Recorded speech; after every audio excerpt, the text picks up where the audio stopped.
Cathy Stetson has a great selection for anyone interested in the history of food trends over the last 40 years in this week's Book Looks.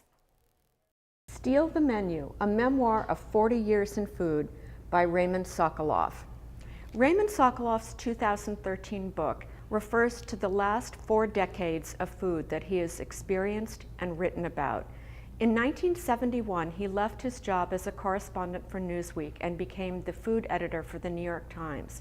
He replaced Craig Claiborne, who was the person who told him, if you can't get a copy of the menu, you need to steal the menu. This was 1971. There was no internet, and there was no other way to get a menu if a chef didn't want you to have it, and you still needed to have correct spellings of famous dishes and ingredients. He didn't stay at the New York Times very long, but went on to write a column for 20 years for the magazine Natural History. At Natural History, he wrote about the origins and the history of food.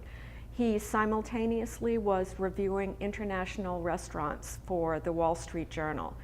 So he would travel all over the world. He would go from reviewing a 3-star restaurant in France to going to a barbecue shack in the South and trying to comment on all the different trends in food that were going on at this time.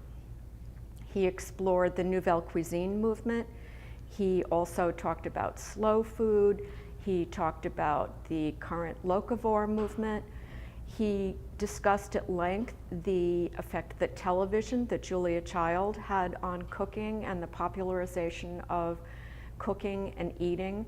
And he also went on to talk about the effect of the internet, where you can read an entire menu and you can make a reservation right online.